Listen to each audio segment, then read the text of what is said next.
y publicitario. 7:55. La fiscal general de la República, señores invitados, acusa a 15 ciudadanos por peculado en el caso Singue. Me he permitido invitarles para analizar este tema. El nombre es extraño, el contenido es interesante. Encabeza la lista de sospechosos, naturalmente, el ex vicepresidente Jorge Glass, quien prepara maletas para retornar seguramente a su domicilio particular en alguna ciudad del planeta, porque difícil que se ubique en territorio ecuatoriano, si es que logra escapar de este primer intento para detenerlo. Pero la cosa con este escenario Singue y otros que podrían sobrevenir se le torna complicadísimo. No tiene, como decían, no tiene escapatoria. Pero todo se hace en la viña del Señor, pues no. ¿Qué podría estar ocurriendo en beneficio? Así le voy a preguntarles a los dos. ¿Qué podría estar aconteciendo para que el vicepresidente se salve de esta otra instancia que fiscalice su mal cumplimiento de obligaciones y sus desempeños que riñen con la ley y con las intencionalidades que tuvieron los ecuatorianos al encargarle el segundo poder, que casi en muchos casos fue el primer poder, frente a la forma como se organizó Rafael Correa al mando de su imperio. El Ecuador se convirtió en el imperio de estos dos jóvenes. Marieta Campaña Villasís, del diario El Expreso de Guayaquil, dice que los delitos de peculado, enriquecimiento ilícito, cohecho, concusión, tráfico de influencias, entre otros, rondan a las denuncias relacionadas con sectores estratégicos petroleros, energéticos y otros. ¿Y quién manejó esto? Manejó justamente pilas del señor Correa. Le mandó a que maneje o pilas del otro que le obligó a que le entreguen los sectores estratégicos. Ahí a quien le apuesta dentro de mis invitados, saludando cordialmente al respetable Luis Calero y al ex parlamentario Henry Llanes. Henry, a usted le encargo esto. ¿Quién le da la idea de que esto preparó el tema de Glass? ¿Le preparó Correa o le preparó el destino? Gracias, estimado Gonzalo, por la invitación. Un gusto compartir este diálogo con Luis Calero y un cordial saludo a la audiencia. Conociéndolo a Correa como lo conocí, muy hábil, ¿no? Muy hábil. Muy hábil y producto de esa cultura popular, donde la sapiencia brilla. La sapiencia picarona, ¿no? Brilla a flor de piel. Entonces, sí. Claro, Él se creó en la mejor escuela. Claro, la calle es una gran formadora, por eso que ahí surgen el barrio más que todo. El barrio, surgen esos vendedores de baratijas muy hábiles que venden cosas viejas como que fueran cosas nuevas y le terminan embaucando a la ciudadanía. Entonces, hay algunos perfiles en nuestro país, como el de Correa, que tienen ese tipo de astucia, decían nuestros abuelos, ¿no? Astutos. Y en mi tierra decían Loja, pícaros. Sí, también en la mía. Sí, entonces, Correa muy hábil en eso, yo le he dicho siempre estos adjetivos, no es que yo he escapado a ellos. Y entonces, creo que Correa pensó muy bien. Él dijo, yo no me voy a involucrar directamente en estos negocios, sino que lo voy a delegar al vicepresidente a través de un decreto 21, porque fue ese decreto que le entregó. Esta es la historia. Sí, el decreto 21, todas las áreas estratégicas, obra pública, hasta la Secretaría del Agua, ¿no? Y entonces, claro, y Y en el país estos Yo vivos... le controlo, digamos, a control remoto, ¿no? Claro, no, directo. Y lo hizo. Y sesión, verbalmente. Y para poder... Pero él controlaba las cosas. Sin duda. Yo le digo esto porque yo fui asesor de él en Petróleos cuando era ministro de Economía y Finanzas. Claro. Entonces ahí lo conocí a Correa de pie a cabeza. Y... Después de que se hizo popular en esta radio. Claro, después de que se hizo popular. ¿Fue donde usted? Sí. Así es que vea usted. Y usted fue lo que me lo presentó, ¿se acuerda? En el otro sitio, en la Mercadillo y cerca de la clínica Pichincha, donde funcionaba Radio Democracia. Y yo recuerdo el primer panel que usted lo organizó, donde yo lo conocí a Correa, estuvo ahí el economista Washington Herrera. Y estuvo Correa, y usted dijo, le presento aquí al economista Correa. Fue en el año 2002. ¿Ahí se enamoró usted? No, porque más bien quien me llamaba todos los días por teléfono para saber el tema petrolero era Correa, me llamaba a mi celular, me llamaba a mi casa. Sí. Y entonces, muy vivo, ahí me di cuenta que él lo quería es tener información de primera mano, y unos paneles que organizaba Radio Democracia en la noche me llamaba, decía, voy a estar con fulano porque quiero decirle las verdades, dame la información. ¿Ah? Y entonces, yo cuando fui dirigente petrolero de Petroecuador y filiales, yo saqué 8 libros en el sindicato. Un libro de 400 páginas cada uno, que se llamaba Petróleo y Sociedad. Y luego personalmente he sacado 4 libros. Yo. Y también hice un juicio político cuando fui parlamentario sobre el caso de los oleoductos de crudos pesados. Entonces, bueno, volviendo al caso. Vamos al caso. Yo creo que lo estamos confesando ante su eminencia. Y es bueno que conozca la gente. En el caso Singue, es un caso que yo lo que le veo claro allí, el dolo, es en el tema del incremento de la tarifa de $1, como lo establece la Contraloría. Yo no veo observaciones yo no tengo observaciones por el incremento de reservas, ni por el incremento de producción del caso de Singue.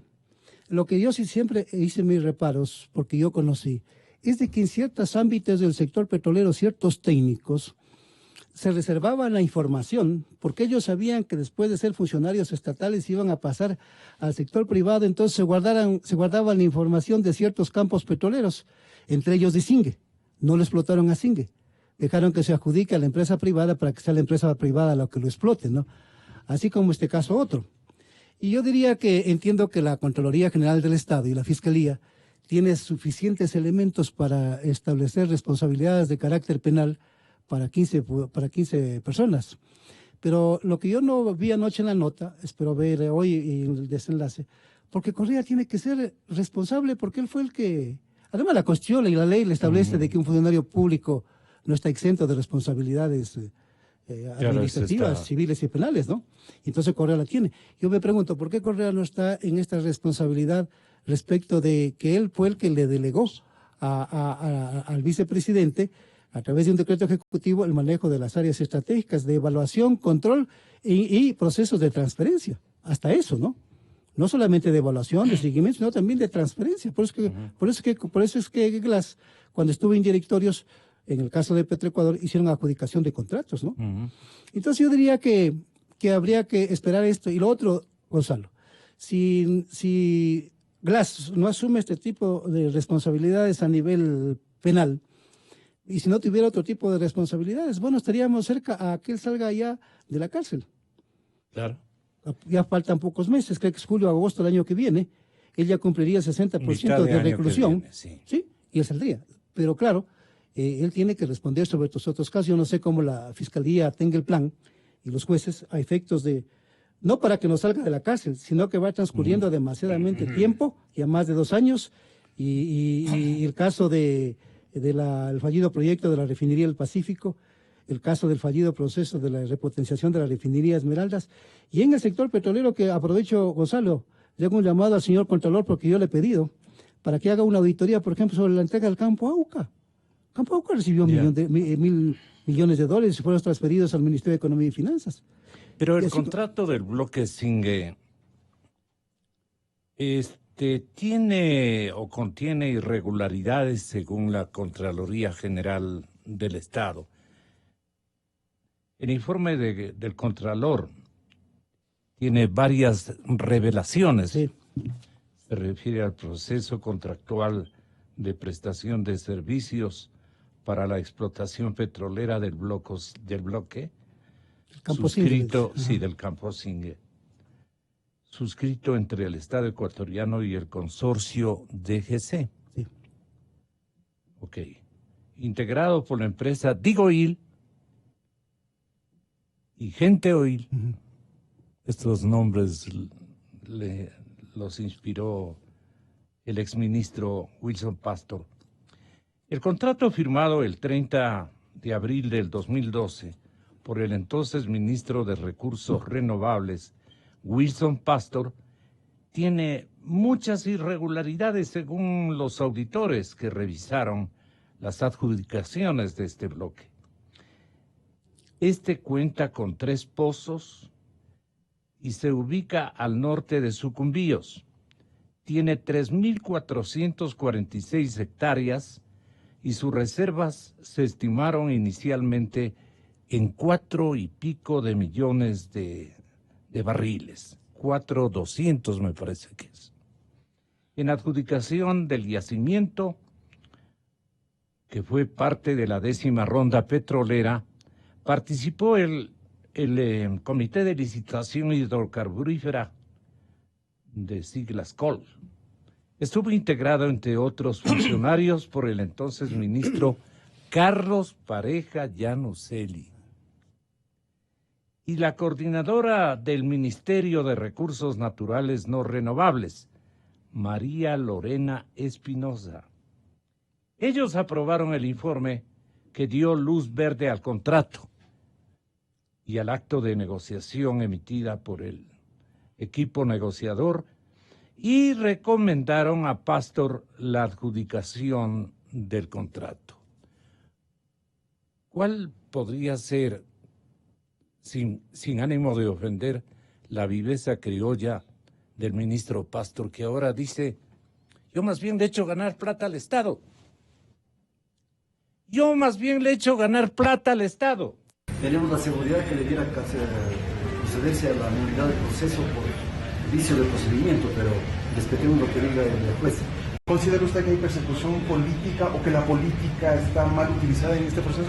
No sé, júzguelo usted mismo y juzgaremos mejor al final de la audiencia. Señor exministro, solo quisiera una opinión suya sobre el fondo de este caso, que es la supuesta irregularidad en la contratación. Tanto usted como su hija se han mantenido en que no hay un sustento técnico en ese informe de Contraloría. Quisiera una idea al respecto. No, yo ratifico ese criterio. El Estado se ha beneficiado como en ningún otro contrato petrolero que se ha suscrito. He suscrito 60 contratos petroleros, de manera que me ratifico en eso. Las cifras del Ministerio de Recursos Naturales lo señalan así, que el Estado ha recibido más de 150 millones de dólares de beneficio, mientras que la compañía todavía no recupera las inversiones. ¿Dónde está el beneficio para el Estado? Muchas gracias. Dijo esto y Santiamén se despidió y ya no quiso hablar con los medios de comunicación. Además, el microfonero se pone el primero y el ministro apenas se le escucha lo que está declarando. Pero estuvo claro. Quiero que tenga la gentileza, doctor Luis Calero, de examinar en homenaje a la verdad este contrato, esta realidad. ¿Cómo hace el recorrido, en cambio, usted, recordando y haciendo memoria? Bien, Gonzalo. Buenos días a los oyentes. Gracias por la invitación y un gusto conversar con Henry. Mire, yo quisiera complementar la exposición que hizo Henry Llanes en el sentido de que la vinculación del expresidente Correa con el ex vicepresidente Glass, creo que es una vinculación de confianza que data de años anteriores al ejercicio de las respectivas magistraturas. Y por la confianza que se supone tenía y por el conocimiento de las habilidades que debe haber sabido el economista Correa, tenía el otro, que tenía el ingeniero Glass, pues le nombró primero presidente del Fondo de Solidaridad que en ese tiempo tenía a su cargo las empresas de los sectores estratégicos, excepto el petróleo, como las telefónicas y las eléctricas. Luego que echaron al traste la existencia del Fondo de Solidaridad, fue nombrado ministro coordinador de sectores estratégicos, donde ya se incluye obviamente al sector hidrocarburífero. Entonces tenía telecomunicaciones, electricidad, petróleo, en sectores estratégicos. Luego su siguiente escaño, porque la ha ido ascendiendo, mire usted, el siguiente escaño es obviamente que el de vicepresidente de la República, y en cumplimiento o en ejercicio de la facultad que le otorga la Constitución, le encargó al vicepresidente Glass el manejo de los sectores estratégicos. Es decir, que durante los años del Correato, el ingeniero Glass estuvo vinculado a los sectores estratégicos. Vuelvo a insistir, para mí, en un acto de confianza del presidente de la República, conocedor de los atributos que tenía o que podría tener el ingeniero Glass. En el caso... y también respecto a si Correa conocía o no conocía de todos los proyectos y los contratos, no hay que olvidarse que él, dentro de su esquema de gestión presidencial, creó unos llamados compromisos presidenciales que eran proyectos estrella o proyectos trascendentales que cada ministerio o cada entidad se comprometía para con el régimen a llevarlos adelante en determinadas condiciones. Y esos compromisos presidenciales Pero el estrellato les otorgó él. Sí, Correa. Sí, entiendo que en gabinete discutían o cada quien proponía. Realmente no sé la mecánica, cómo se establecía, pero existían estos compromisos presidenciales que una o más asistentes personales del expresidente Correa llevaban un control respecto del avance de esos proyectos. Una de ellas, una distinguida dama que llegó a ser, me parece, ministra de Turismo, claro. Creo que pasó por Semplades también, no me acuerdo el nombre y no tiene relevancia que me acuerde el nombre. Entonces, les llevaban esa agenda respecto e informaban en cada sesión de gabinete, informaban el avance de esos proyectos. Estrellas. Y obviamente... De cada ámbito. Obviamente que esos proyectos, estaban los proyectos emblemáticos, entre comillas, del sector hidrocarburífero, como por ejemplo la refinería del Pacífico, como por ejemplo la rehabilitación de la refinería de Esmeraldas, como por ejemplo el poliducto Pascuales Cuenca, como por ejemplo el almacenamiento de Monteverde, o las hidroeléctricas, ¿sí? Entonces, todos esos proyectos eran monitoreados desde la Presidencia de la República, y los funcionarios de segundo y tercer nivel tenían la obligación, y cuando hablo segundo y tercer nivel estoy hablando de ministros y de gerentes de empresas, de tenerle enterada a esta de tenerle enterado al presidente, y ella llevaba, pero claro, y ella les recordaba. Entiendo en las sesiones de gabinete que no han reportado o claro. Ella informaba sobre los avances. Entonces, con eso Doctor, solamente... ¿Y de qué quería asegurarse Correa? No, bueno, es cuestión de él de que sus proyectos tenían que llevarse adelante, y desde una óptica sana estaría bien que el presidente monitoree los proyectos, ¿sí? Eso revelaría, por otro lado... Los proyectos del Estado. Claro, no sé si esos eran los insumos que él necesitaba para las sabatinas, porque lo otro sería una contradicción entre haberle entregado la confianza al vicepresidente para que manejara los proyectos estratégicos, los sectores estratégicos, y dentro de ellos los grandes proyectos, y de pronto esté por otro lado haciendo un monitoreo él. Entonces a mí me parece que era parte de la ofensiva publicitaria del gobierno, que él necesitaba insumos, elementos para cada sabatina. Pero también era una plataforma de sustentación política. Pero por supuesto que sí, por supuesto. Bien, entonces mire, para ya ir concretando un poquito el asunto, y cabe también señalar que el ingeniero Glass, en el caso Singue, no actuó como vicepresidente de la República. ¿Y no? Actuó como ministro coordinador de sectores estratégicos. Bien. Y en esa condición él era miembro del comité de licitaciones. ¿Presidía? No presidía él, era parte del comité, presidía el ministro de Recursos Naturales. Sí, presidía él era parte de ese comité. Y entonces su participación... actuaba como un consejero presidencial. Bueno, sí, era ministro de los coordinados de los sectores estratégicos, ¿no? ¿no? Pero bien, el asunto es que no era en condición de vicepresidente que actuaba en ese comité, y su participación en Singue fue más bien como ministro coordinador de sectores estratégicos. Eso es lo uno. Y lo otro, yo no quisiera Yo no soy partidario de vincular los distintos casos, porque eso precisamente es dar cabida a una de las argumentaciones del correísmo en el sentido de que se trata de una persecución política. El rato que comenzamos a alertarnos, cuidado que ya va a salir, entonces rápido hay que juzgarle por otro caso. No me parece que sea lo más sensato y lo más correcto.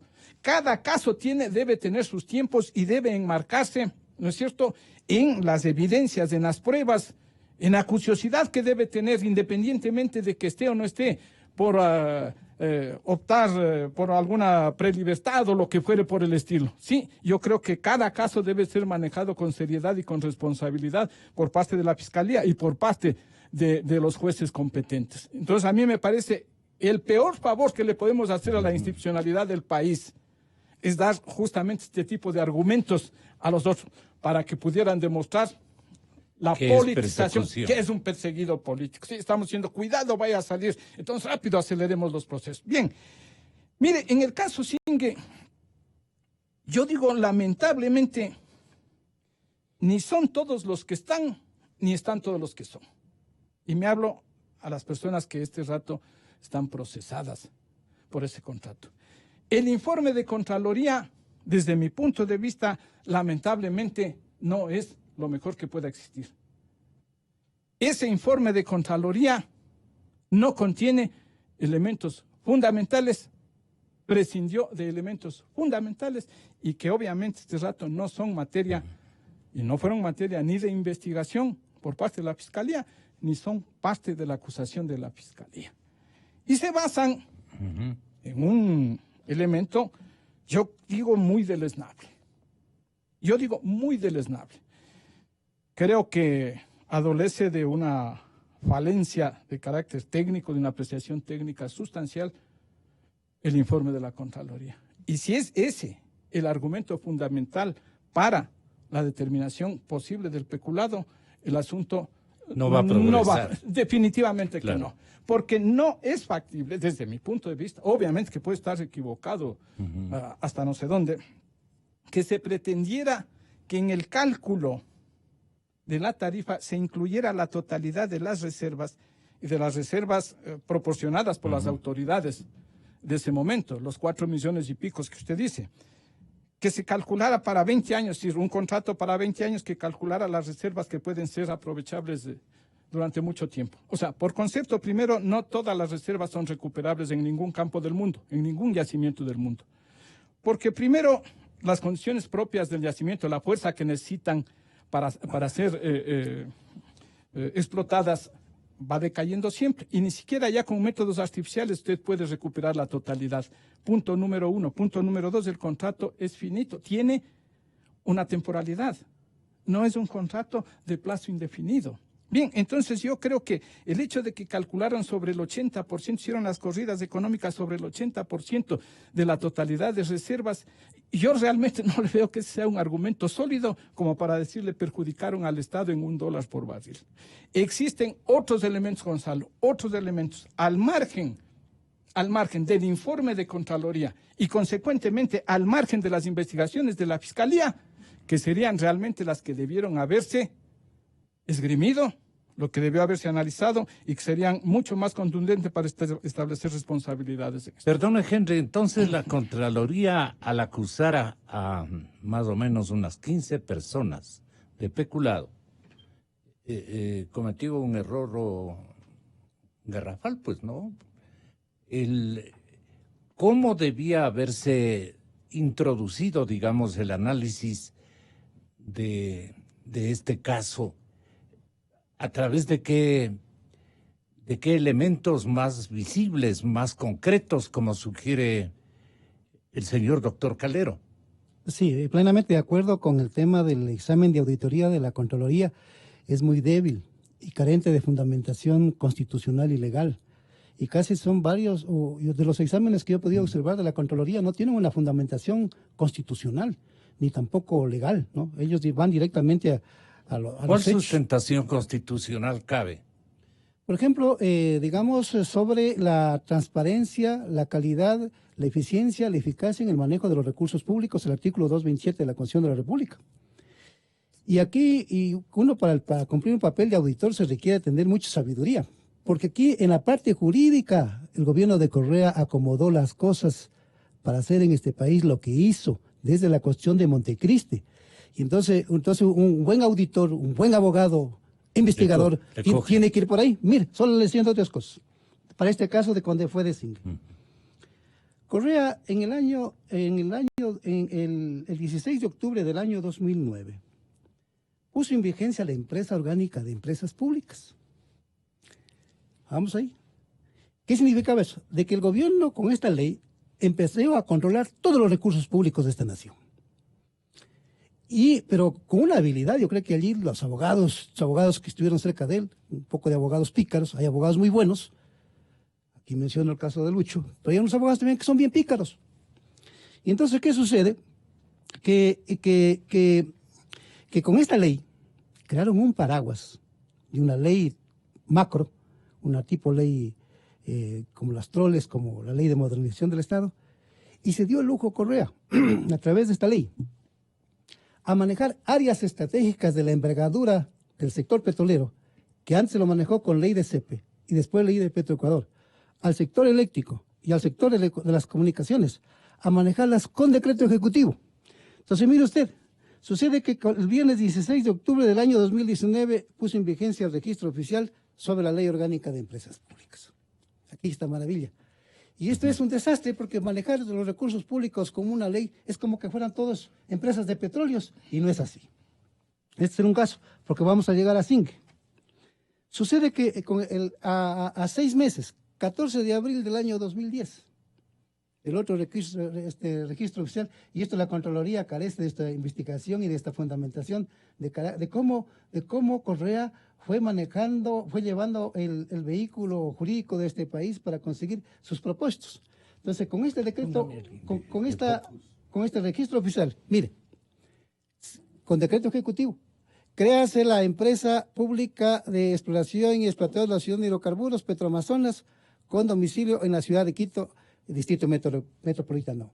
En el mismo decreto, créase la empresa pública de hidrocarburos de Petroecuador con domicilio en la ciudad de Quito, Distrito Metropolitano.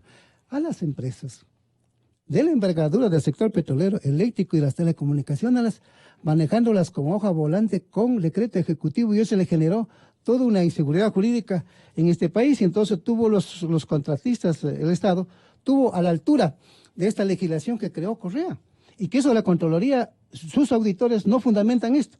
Y finalmente, Gonzalo, el otro decreto ejecutivo fue puesto en vigencia el 27 de julio del año 2010, ¿ya? A pocos meses de las empresas que las creó con decreto ejecutivo y que hasta ahora se las maneja con decreto ejecutivo porque el señor Moreno no ha cambiado esta legislación. ¿Sabe qué puso en vigencia?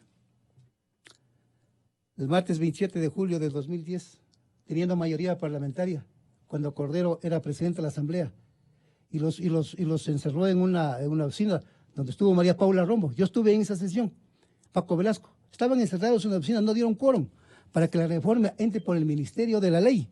Entonces, ¿cuál fue la reforma que pasaron?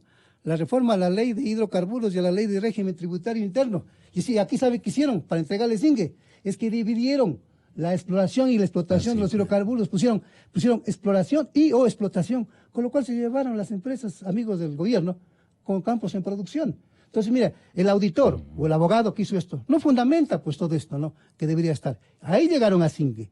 Y entonces, aquí viene este tema de que era concebido. Ahí le entregaron a gente hoy. Era previamente concebido. Y entonces manejaron el tráfico de... ¿Ahí el campo fue a gente hoy? Claro, de la manera como lo que lo entregaron. El señor Pastos decía que él había salido, que él fue influyente en este país. Yo no sé a título de qué. Pero él fue influyente en los años 80, en los años 90, como dice que él, el mejor consultor petrolero de esta nación. Y estuvo en gobiernos de los años 80, años 90, y llegó a parar con Correa. Y entonces el tráfico de influencias en el manejo de los recursos públicos se dio como ningún otro gobierno en la historia del Ecuador, en el gobierno de Correa, y preparado desde el punto de vista jurídico, desde la Constitución de la República, ¿ya?, a llegar a esto. Y se sintetiza en los contratos, como este tipo de contrato que estamos mencionando, que es el caso del Campo Singue. Estos resultados económicos para la empresa que se creó allá lejos, en Singapur, y estaba incluso domiciliada en el reino de Qatar, me parece, ¿sí?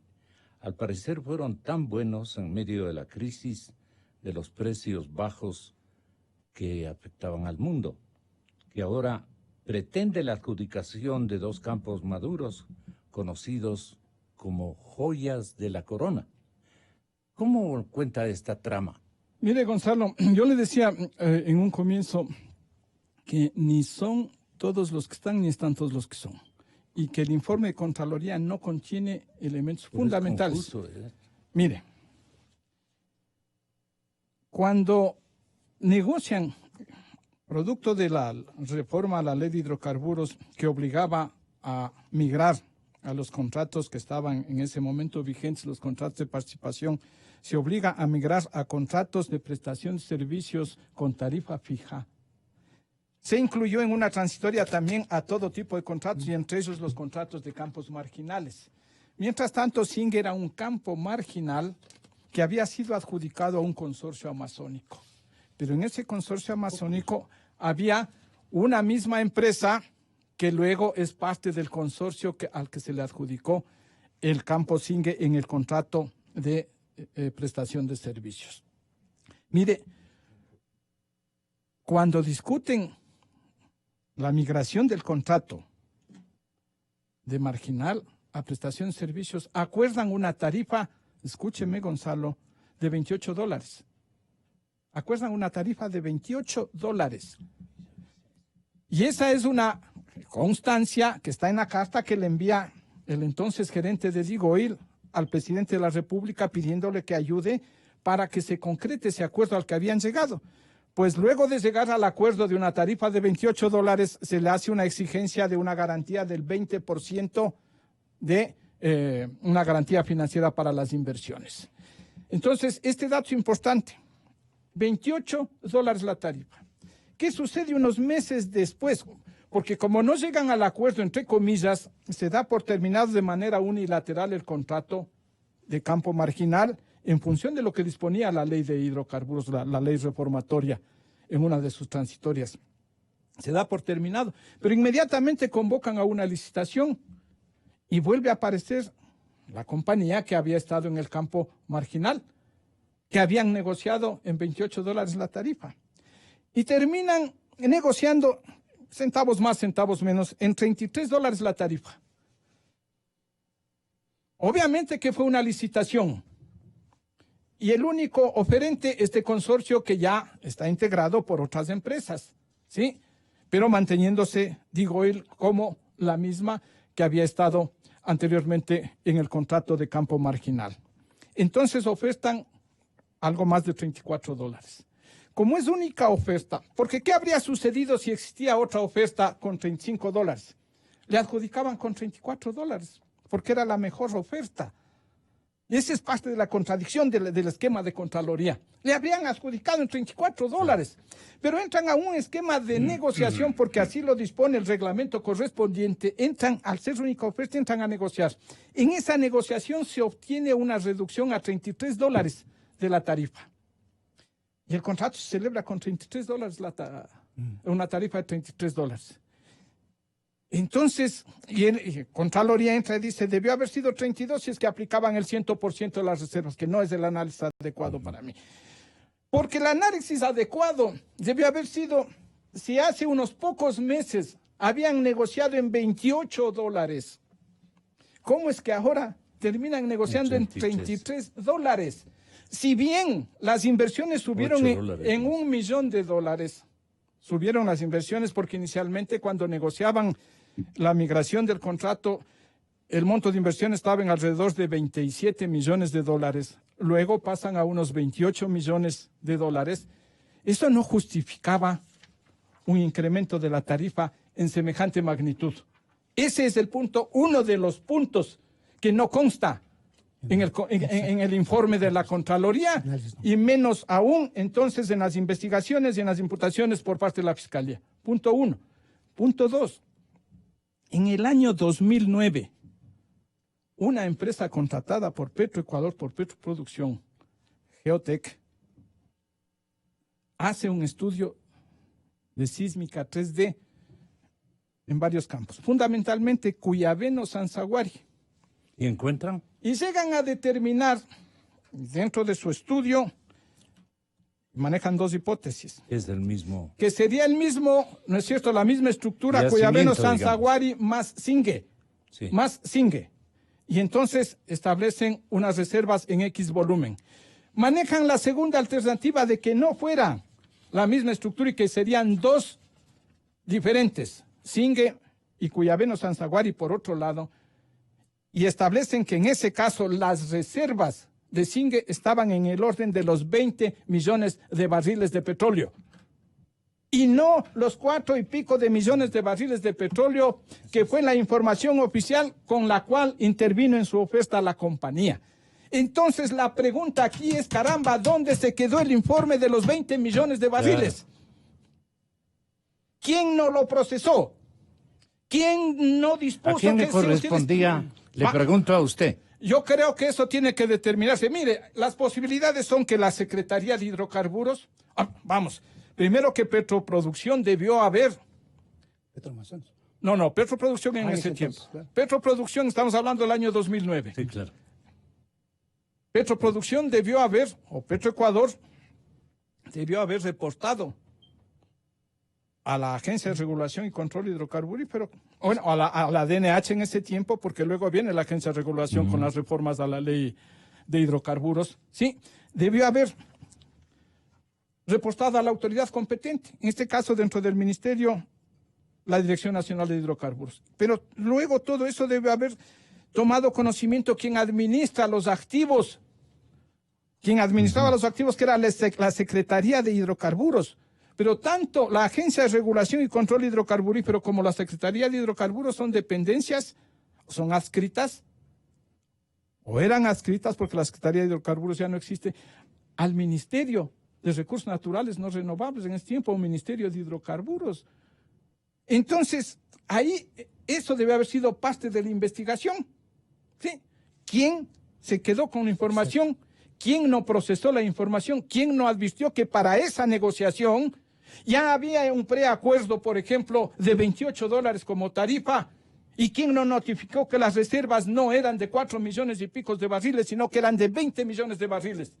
Pero por supuesto entonces que en la actualidad hay una producción significativa de más de 4.000 barriles diarios del campo, que hay N cantidad de pozos perforados, etcétera. Claro, con esas reservas, pues lo lógico es que se haya producido eso. Entonces, estos elementos no fueron parte del informe de Contraloría. Estos elementos no han sido parte de la investigación ni de la acusación por parte de la Fiscalía. Y creo que tampoco serán parte de la decisión del juez competente. ¿Dónde radica usted, así de frente, la responsabilidad del exministro y posteriormente de su señorita hija? Wilson Pastor siempre tuvo información privilegiada, información de primera mano, porque como digo, desempeñó roles de asesor, de consultor. Ya le echó la entrega. Claro. Y esto confirma lo que acaba de señalar muy certeramente Luis Calero, con lo que yo empecé diciendo desde un inicio. Han habido ciertos técnicos coaligados con los intereses de las compañías privadas y manejan en esta relación de ciertos técnicos, geólogos y geofísicos en materia petrolera y ingenieros en yacimientos con las petroleras. Porque ellos les dicen, mire, tú manejas esta información y sucede que cuando salgas de Petroecuador, etcétera, vienes a trabajar en la empresa. Y eso siempre ha sucedido. Por eso es que han hecho negocios una serie de empresas en este país a raíz de que salió Texaco. Para ellos fue una lotería de que Texaco haya salido, porque cuando Texaco estaba en el Ecuador no se hacía eso. Y entonces, este caso, mire lo que dice. Entonces, el estudio de la auditoría tiene ese tipo de falencias. Y esta última que acaba de decir Luis, no está investigado en verdad por la Contraloría en el examen de auditoría, porque para poder ser certeros en que podría tener, digamos, la causa, consistencia, es un estudio histórico de cómo se manejó los estudios de reserva, el mapa petrolero del Ecuador. O sea, si los auditores hubieran ido a analizar de cómo se fue instaurando el mapa petrolero en el Ecuador, de cómo se fue modificando, ellos obviamente tenían mayores elementos. Porque este caso, por ejemplo, es como el caso de Palo Azul, que cuando Walter ahí les convenía, Palo Azul estaba descubierto. Un campo que tenía una producción de 31.000 barriles por día. Y sucede que se la escondieron los técnicos y las autoridades de ciertos gobiernos a esa información, ¿ya? Porque a la empresa que le adjudicaron el bloque 18, en verdad no encontró reservas comercialmente explotables, ¿no? Y entonces estos sapos, para llevarse Palo Azul, salieron con el argumento de que era un yacimiento unificado o que las reservas del campo Palo Azul eran unificadas al bloque 18 y de esa manera justificaron el contrato con el bloque 18 y no lo revirtieron al Estado. Acá en el caso de la explicación de que Sanzaguari y Singue y Cuyabeno son parte de una misma estructura geológica donde contiene yacimientos, esto en cambio es real, no es como el caso de Palo Azul con el bloque 18, donde siempre se manejó la tesis de que nunca fueron yacimientos unificados, ¿no? Pero en cambio acá sí. Y entonces, por ejemplo, ese que es hecho de fondo no está. Yo lo reitero, lo subrayo, lo que ha dicho Luis. También el manejo de la tarifa, el tema es que con Correa y con Pastor como ministro, ellos concibieron, yo no sé con qué tipo de acuerdos, una tarifa fija, suba o baje el precio del barril del petróleo, y fueron tan audaces de firmar contratos con altísimas tarifas, con los chinos, por ejemplo, de $41. Con Repsol de $35, un contrato de la península de Santa Elena con $58. Y eso no se le hubiera ocurrido a nadie, pues ni siquiera a quien no hubiese tenido formación de economista. Pero aquí sucede que a un economista, presidente de la República, y a un supuesto experto en materia petrolera que era Pastor, se les ocurrió poner en la ley, en la reforma, una tarifa fija. Por eso es que la pasaron por el Ministerio de la Ley. Por eso es que no quisieron que esta reforma se la debata en el Congreso Nacional cuando Fernando Cordero era presidente de la Asamblea Nacional. Entonces, por eso es que la Fiscalía, a mí me dicen que trabajó con una pericia, con un informe pericial de peritos. Yo no sé cómo lo hicieron, porque ellas, me imagino que la Fiscalía se dio cuenta de que el examen de auditoría de la Contraloría tiene falencias. Y con lo que acaba de explicar Luis Calero, me da la impresión que va a ser poco exitoso el desarrollo de este juicio. Va a ser poco exitoso, porque son vacíos de fondo, pues no son de forma. Y entonces me imagino que ellos, Pastor y compañía, deben tener ya una muy buena asesoría en materia petrolera, en materia de abogados en especialidad petrolera, y también técnicos en materia petrolera, que les va a permitir rebatir el desarrollo de este juicio. Por eso es que yo diría, le han puesto demasiada tinta al caso de Singue, porque hay otras cosas. Yo sí estoy de acuerdo con Luis Calero, yo también he dicho que al señor Guas no se lo puede sentenciar por conveniencias políticas, pues, ni a él ni a Correa, ni a nadie de su gobierno. Ellos tienen que dar cuenta a este país por la vía jurídica. Yo estoy plenamente de acuerdo, yo siempre me he pronunciado en eso y en boletines de prensa que le hacen un poco favor al Ecuador, porque los individuos van a aparecer como víctimas, diciendo que están en la cárcel por represalias políticas y no porque han cometido actos dolosos. Ellos han cometido actos dolosos y de esa manera deben ser juzgados. ¿Cómo pueden comprobarle contundentemente que han cometido actos dolosos en lo jurídico? Vaya, si hubiera sido, digo, si los dos hubiésemos estado en el... ¿Qué piezas argumentales? Déjame decirle, Gonzalo, si los dos hubiésemos sido funcionarios de gobierno y hubiésemos ido a votar 1.530 millones en ese proyecto fallido del Aromo, estuviéramos presos. Y para devolver la plata, estuviéramos presos. Solamente ese ejemplo. El caso de Pascuales Cuenca, ese es otro desastre. El caso de Bajo Alto, es otro desastre. El caso de los terminales de almacenamiento de Monteverde, es otro desastre. La ampliación, claro, estuviéramos presos. Me quedo Gonzalo. Luis Calero. Mire, para abonar un poco la respuesta de Henry, yo creo que parte del problema para la demostración cabal y fehaciente de la participación de determinados actores del gobierno anterior radica en la formulación de la teoría del caso, de las teorías de los respectivos ¿Querrá casos. hablar el exministro Pastor?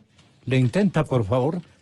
Ya que no puede No, yo creo que es difícil porque tienen la reanudación de la Está en juicio. audiencia a las 9:30 No, de y- hoy, y- ya y mismo. están en juicio. Sí, yo Y creo están en que juicio. es Están de- en no, juicio. no. No, complicado. no. Sí, sí, Pero sí. si usted quiere y nos está Ah, si escuchando, quiere. A ver, Hágale que hable. a ver, ¿qué entonces teléfono tenemos libre para el exministro Pastor? decía que para mí los errores están en la formulación de la teoría de los respectivos casos. Entonces, por ejemplo, hemos estado hablando durante mucho tiempo del tema de las preventas petroleras. Hemos estado hablando de las preventas petroleras, pero las preventas petroleras, desde mi punto de vista, son una consecuencia, un efecto de algo. Y ese algo superior es el diseño de una política económica que se va instrumentando a través de distintos mecanismos, de distintas estrategias. ¿Quién diseñó y aprobó esa política económica? El presidente de la República. Y él dictó decretos para instrumentar eso.